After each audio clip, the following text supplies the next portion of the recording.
sekolah umum waktu itu ditolak, nggak mau terima karena dia kan di situ kan ada keanehan dia kan. Kepala sekolah itu bilang nggak bisa sekolah sini, harus dikeluarin. Memang butuh yang ahli dalam bidangnya untuk menangani adik saya. Adik saya kan Down syndrome.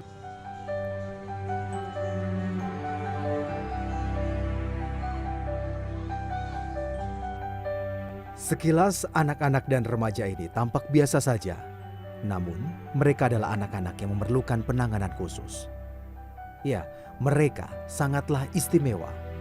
Di Sekolah Alam Medan ini, mereka belajar. Sekolah yang berlokasi di Kecamatan Medan Selayang, Medan, Sumatera Utara itu dirintis oleh Sukendro Saputro. 7 tahun sudah, Sekolah Alam Medan yang dikelolanya menjadi rumah kedua bagi anak-anak berkebutuhan khusus. Bagi saya anak berkebutuhan khusus adalah potensi-potensi dari pikiran-pikiran anak yang punya keinginan untuk dikasihani, disayangi, sehingga mereka bisa berkembang dengan lebih baik. Kalau sekarang kita menjadi manusia, maka selayaknya lah manusia itu memberdayakan manusia. Anak berkebutuhan khusus adalah manusia yang perlu diberdayakan. Sekolah Alam Medan didirikan oleh Sukendro pada Februari 2009. Inilah satu-satunya dari 4 sekolah alam di Kota Medan yang khusus menampung anak berkebutuhan khusus. Sebagai pusat kegiatan belajar masyarakat, sekolah tersebut menerapkan kurikulum istimewa berbasis kemandirian. Meski berstatus non-formal, sekolah ini dapat menjadi jembatan bagi orang berkebutuhan khusus untuk melanjutkan pendidikan ke jenjang yang lebih tinggi sesuai dengan kemampuannya. Jadi kami ini bukan sekolah formal tapi non-formal. Jadi kami menyelenggarakan pendidikan paket A setara SD, paket B setara SMP, paket C setara SMA. Dan paket ABC ini adalah resmi program pemerintah. Jadi mereka bisa ikut ujian juga kalau mau. Jadi mereka bisa melanjutkan ke sekolah formal atau perguruan tinggi nantinya. Tapi ada sebagian anak tidak mengikuti program paket itu. Jadi mereka belajar sendiri. Contoh, anak usia 15 tahun bisa dia belajar pelajaran SMP fisika kelas 3. Tapi untuk bahasa Indonesia bisa jadi kelas 5 SD. Jadi tidak ada suatu hal yang sama seperti sekolah formal, dia harus mengikuti mulai dari pelajaran bahasa Indonesia, fisika, kimia, tidak. Jadi tergantung kepada kemampuan anak.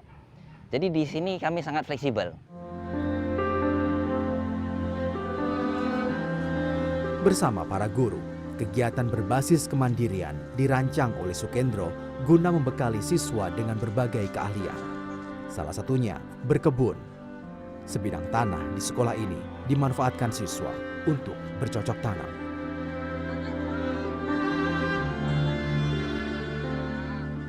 Pak Sukendro, ini sebenarnya kegiatan berkebun bagi para siswa di sini apa sih tujuannya begitu?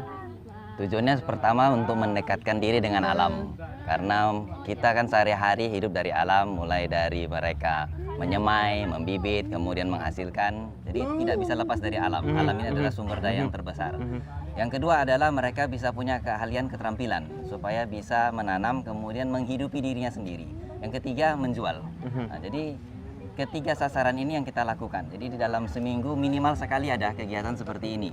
Ini sebenarnya yang ditanam selain kangkung begitu, apalagi biasanya yang ditanam oleh anak-anak? Ada bayam, ada pocai, ada cabai, ada ubi, macam-macam. Biasanya memanfaatkan lahan di sekitar sekolah ini begitu ya, dan mereka juga bisa memanfaatkan botol-botol bekas seperti ini untuk ditanami tanaman begitu. Semua tanaman kami organik, jadi kalaupun ada lalang kami nggak pernah gunakan racun, pestisida, seluruhnya organik.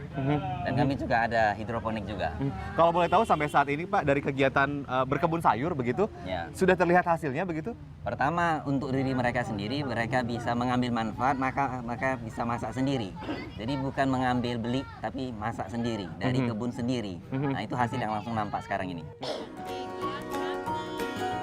Lebih dari 200 siswa berkebutuhan khusus pernah dididik di sekolah ini. Hingga Desember 2016, sekolah ini memiliki sedikitnya 60 siswa berusia 4 hingga 40 tahun. Mayoritas siswa remaja dengan autisme. Setiap siswa memiliki minat dan bakat yang berbeda. Karena itu, materi kegiatan disesuaikan dengan potensi siswa. Kegiatan menggambar ini, misalnya, setiap anak berkebutuhan khusus pasti memiliki potensi yang besar dalam dirinya. Dan di sekolah inilah mereka bisa menemukan potensi yang mereka miliki. Salah satunya adalah Samantha yang sudah bersekolah di sini sejak lama. Semi di sini sukanya apa? Menggambar, Pak. Menggambar. Nah, biasanya kalau menggambar sukanya menggambar apa? Manga. Manga. Seperti ini ya? Ya. Kenapa suka menggambar? Karena sejak dari kecil Semi mulai menggambar, tapi gambar saya semua stickman. Tapi setelah beberapa tahun kemudian pindah ke Medan, gambar saya mulai berkembang menjadi manga. Wow. Biasanya dapat inspirasi dari mana kalau menggambar? Internet. Internet. jumlah anak berkebutuhan khusus di Indonesia semakin meningkat. Meski belum ada sensus tahunan secara rutin, keberadaan anak berkebutuhan khusus sepatutnya mendapat perhatian masyarakat. Inilah yang melatar belakangi Sukendro mendirikan sekolah tersebut. Sebenarnya urgent ya menurut saya, karena pertama jumlahnya cukup besar ya. Kalau perkiraan saya ada sekitar 1.000 anak berkebutuhan khusus di Kota Medan. Bayangkan kalau 1.000 itu tidak mampu melakukan apa-apa dan bisa jadi menjadi beban masyarakat. Jadi kalau pemerintah tidak ambil action atau kita tidak ambil action terhadap hal ini, akhirnya menjadi beban masyarakat. Jadi hal ini menjadi urgent. Yang pertama. Yang kedua, mereka sebetulnya punya talenta potensi. Jadi kalau kita tidak berdayakan, sesungguhnya sungguh kasihan. Dan bagi orang tua juga tidak ada tempat untuk melampiaskan atau menyalurkan bakat anak mereka. Sebenarnya, kondisi anak berkebutuhan khusus bisa dideteksi sejak dini. Keluarga menjadi bagian terpenting yang mendukung tumbuh kembang si anak. Ini sebenarnya bisa dideteksi lebih awal, bukan pada saat dia 5 tahun ke atas, tapi pada saat sebelum 2 tahun. Pada saat 3 bulan sudah bisa dideteksi. Jadi gangguan perkembangan itu segera kita bisa lakukan intervensi. Semakin cepat intervensi, hasilnya akan semakin lebih baik. Dengan cara? Pertama, kalau refleks bayinya tidak ada misalnya, kurang, stimulasi.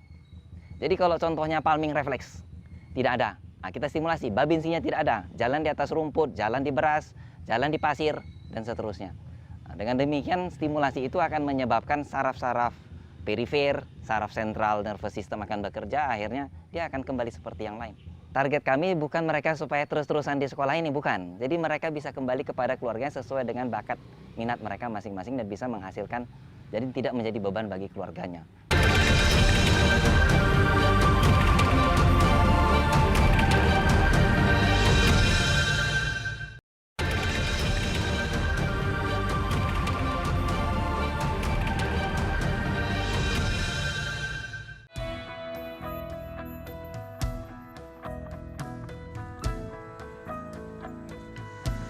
Para siswa berkebutuhan khusus di sekolah alam juga dibekali dengan keahlian dalam pelestarian lingkungan. Melalui kegiatan bank sampah, Sukendro mengajak siswa dan orang tua memanfaatkan sampah layak guna.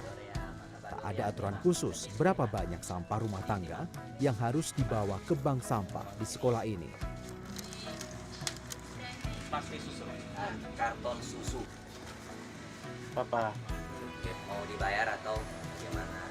Pria berusia hampir setengah abad itu melibatkan peran siswanya secara langsung dalam penimbangan dan pencatatan sampah yang dikumpulkan.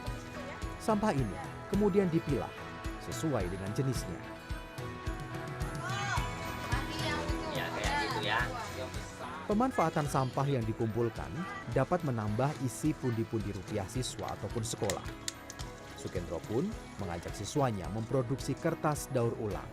Sampah berbahan kertas disulap menjadi lembaran kertas multiguna.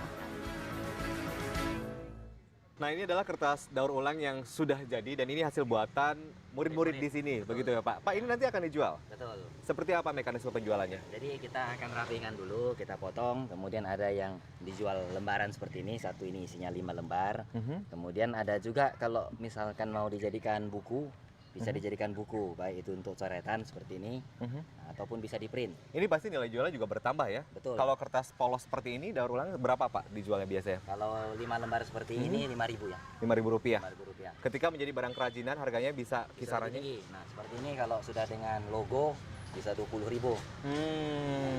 Jadi ini contoh saja untuk sekolah Alam Medan. Tentunya kami bisa desain untuk souvenir, misalnya untuk perusahaan-perusahaan, sekolah dan institusi dan sebagainya. Juga Hasil penjualan nanti akan seperti apa? Apakah ada berbagi keuntungan dengan pembuatnya, murid-murid di sini? Jadi murid di sini rata-rata dapat 10%. Ya, itu dimasukkan ke dalam tabungan mereka. Ada sebagian yang tidak mengerti, jadi kami gunakan untuk membeli peralatan, misalnya kalkulator dan sebagainya sebagai alat bantu belajar. Untuk membantu operasional sekolah ini begitu. Ya. Sebagai pusat kegiatan belajar masyarakat, Sekolah Alam Medan bertujuan menjadikan para siswanya lebih mandiri. Dengan demikian, mereka tak selalu bergantung pada orang lain dalam melakukan aktivitas sehari-hari. Karena mereka senang hanya bidang-bidang tertentu, sebab itulah materi itu sangat banyak supaya mereka nanti bisa kembali kepada keluarganya. Kalau mereka sudah kembali kepada keluarganya, mereka bisa hidup sendiri. Jadi target kami bukan mereka supaya terus-terusan di sekolah ini, bukan. Jadi mereka bisa kembali kepada keluarganya sesuai dengan bakat minat mereka masing-masing dan bisa menghasilkan, jadi tidak menjadi beban bagi keluarganya.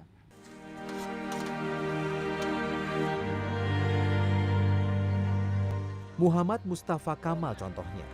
Siswa berusia 20 tahun ini divonis oleh dokter menderita autisme pada usia 3 tahun. Mustafa mengalami keterlambatan berjalan dan berbicara. Sejak 2011, ia menjadi siswa di sekolah ini dan mengikuti setiap kegiatan. Walhasil, Mustafa kini menguasai beberapa keahlian, termasuk memasak.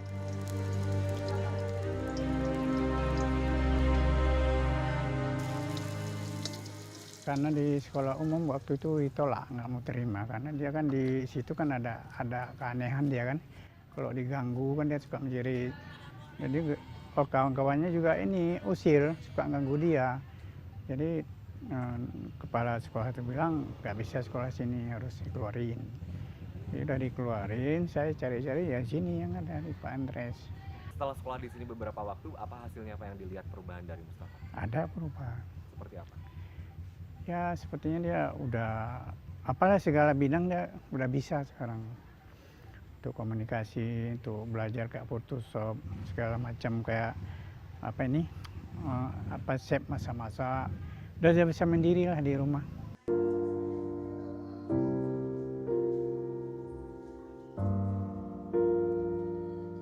Selain itu, ada Dorea Kaban. Gadis 26 tahun ini mengalami Down syndrome. Di sekolah ini, Dorea didampingi guru pribadi saat belajar. Sebelum menjadi siswa di Sekolah Alam Medan, ia pernah belajar di Pusat Kegiatan Belajar Masyarakat di Tangerang Selatan, Banten, dan sekolah luar biasa di Palembang, Sumatera Selatan. Namun, upaya itu tak membuahkan hasil. Kini, ia telah menemukan bakatnya di sekolah ini. Memang butuh yang ahli dalam bidangnya untuk menangani adik saya. Adik saya kan Down syndrome. Kalau misalnya hanya keluarga, saya sebenarnya nggak ada latar belakang bagaimana untuk mendidik anak Down syndrome. Makanya kita sekolahin di sini. Nah kadang-kadang juga kita kalau saya jemput adik saya konsultasi dengan guru yang ada di sini. Gimana sih nangani dia? Kok dia di rumah kayak gini? Nah itu biasanya di situ saya dapat ilmunya. Jadi harus nangani adik saya kayak gimana. Dan memang setelah memang ada perubahan sih sebelum menyekolahkan di sini dan sesudah menyekolahkan di sini. Di sini dia talenta atau kemampuan adik saya itu bisa dilihat. Adik saya itu jago nari dan kemarin saya ngeliat dia itu tiba-tiba nari dengan bagus, itu saya kaget gitu.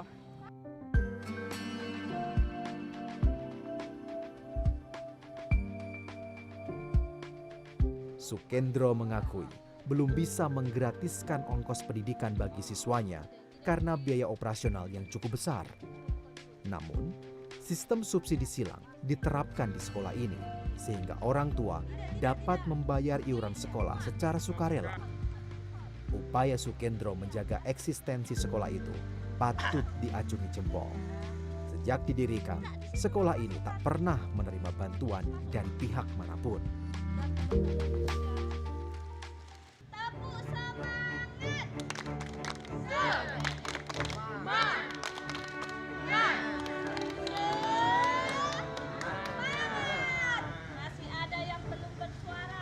Ada 16 tenaga pengajar di sekolah ini. Mereka adalah orang-orang yang dipilih Sukendro karena dinilai tangguh dan dapat menangani siswa di sekolah ini. Eva Indrayani Sembiring salah satunya. Sarjana pendidikan lulusan Universitas Negeri Medan pada 2010 ini senantiasa sabar dalam mengajar. Sejak bergabung menjadi guru di Sekolah Alam Medan pada 7 Maret 2011, ia semakin memahami setiap anak berkebutuhan khusus memiliki keistimewaan. Hatinya tergerak untuk terus melayani siswa di sekolah tersebut. Eva menjadi guru untuk anak berkebutuhan khusus ini kan pasti berbeda dengan sekolah-sekolah umum begitu. Iya, benar. Nah, kira-kira kesulitan nggak untuk mengajar? Awalnya sulit ya Mas. Kan basic saya memang sarjana pendidikan memang untuk mengajar gitu ya. Awalnya berkecimpung ke dunia anak normal. Jadi begitu melihat anak ABK langsung wow mereka berbeda gitu kan. Nah waktu pertama mulai masuk itu nggak langsung diberi murid. Harus observasi 3 bulan melihat terus observasi sana sini. Ternyata berbeda semua anak cara pengajarannya. Jadi masa-masa observasi itu masih masa-masa maju mundur. Ini bisa kuat nggak ya di sini, bisa bertahan tidak ya gitu. Ternyata lama-kelamaan, oh ternyata mereka terpola. Jadi kalau kita kasih satu pola, mereka ngikuti, selamanya mereka ngikuti pola itu. Jadi kita harus benar-benar ajari dari nol sampai mereka bisa. Kalau mereka hanya sekolah di sini saja dan mereka tidak berbaur di masyarakat, itu artinya pendidikan yang eksklusif. Tapi yang saya inginkan adalah masyarakat ikut serta, membantu mereka, sehingga tercapai masyarakat inklusi.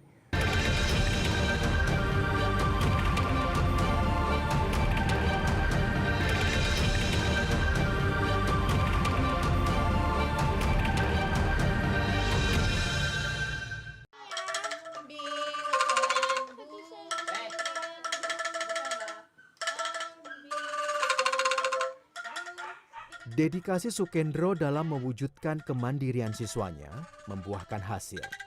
Tak sedikit siswa yang belajar di sekolahnya yang berhasil menjadi wirausaha. Siswa asal Kelurahan Gedung Johor, Kecamatan Medan Johor, Ignatius Satrio Yudanto misalnya. Meski mengalami autisme sejak berusia 3 tahun, Yuda tak putus asa. Ilmu pengetahuan dan materi pelajaran yang didapatnya dari Sekolah Alam Medan sukses membuatnya menjadi pengusaha kecil yang memproduksi sabun pencuci piring. Dengan penuh kesabaran, sang ibu, Francisca, senantiasa mendampingi usaha Yuda.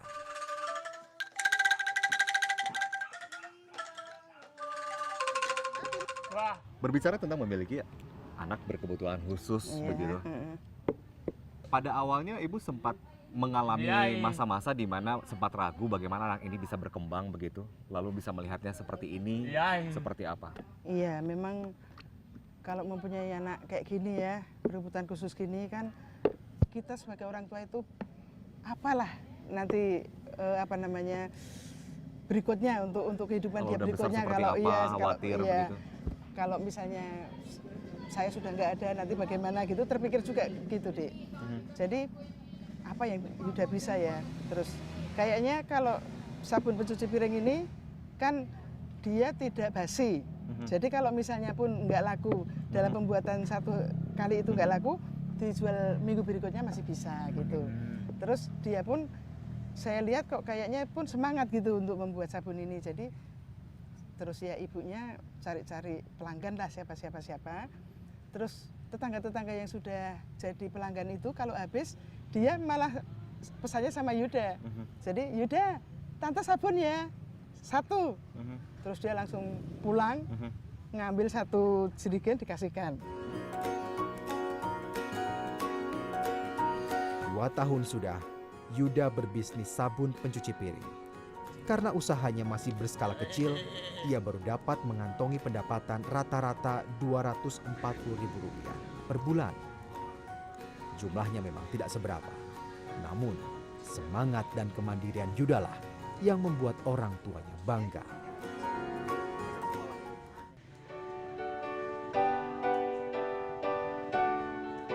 Sebelum mendedikasikan diri di sekolah alam bagi anak berkebutuhan khusus, Sukendro pernah menjadi guru pribadi dalam program bimbingan belajar untuk siswa SD, SMP, dan SMA. Sarjana teknik lulusan Universitas Trisakti pada 1990 ini bahkan telah berlanglang buana menimba ilmu ke negeri seberang dan menyelesaikan studinya dalam program Magister Manajemen Bisnis di Asian Institute of Management di Filipina pada 1996. Pria yang akrab disapa Andreas ini juga pernah berprofesi sebagai teknisi di sejumlah perusahaan swasta di Jakarta. Profesi yang terbilang mapan pun ditanggalkannya demi mewujudkan kemandirian mereka yang berkebutuhan khusus melalui Sekolah Alam Medan.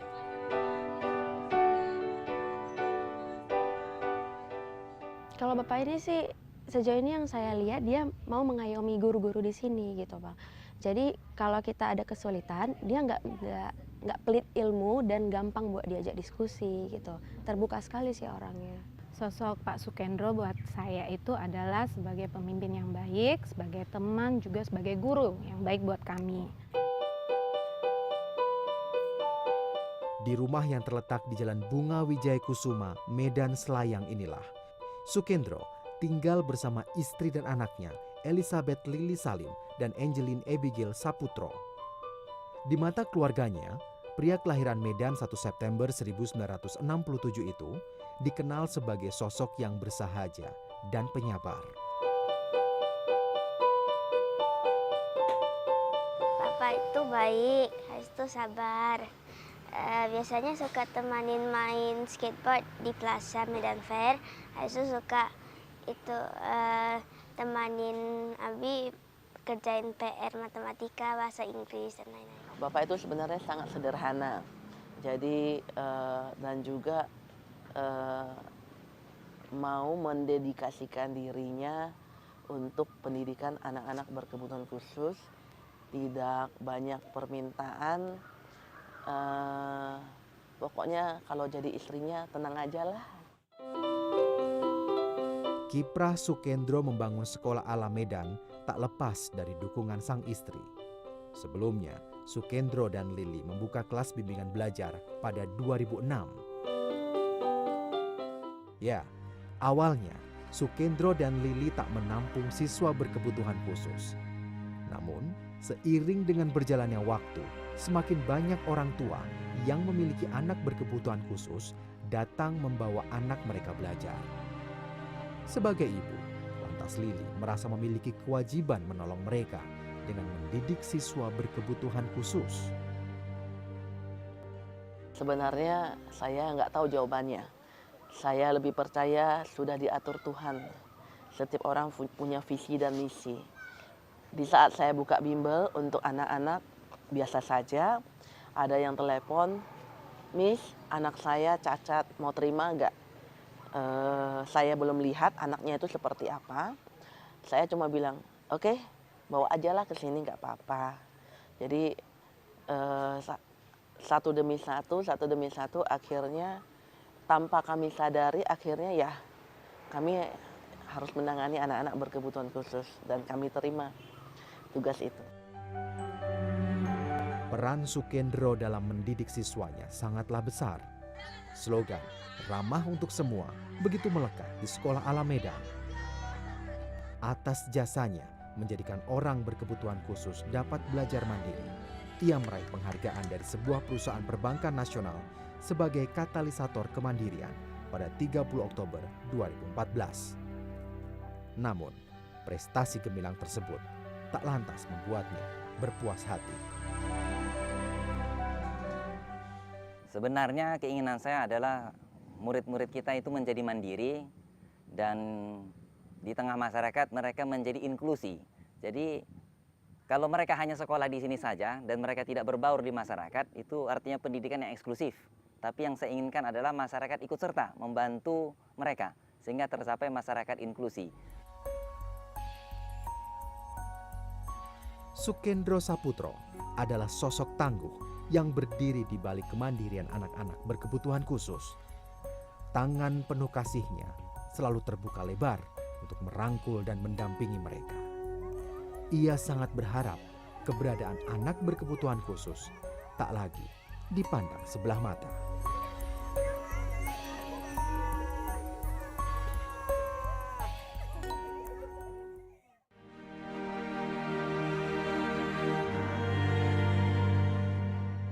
Kepada para orang tua, guru, pengasuh, kita jangan pernah putus asa, pantang kita menyerah. Karena anak-anak ini adalah anak-anak yang dititipkan Tuhan kepada kita. Kita perlu mengasihi mereka, menjaga mereka. Sebagai buktinya, kami telah mendidik mereka supaya bisa menjadi mandiri.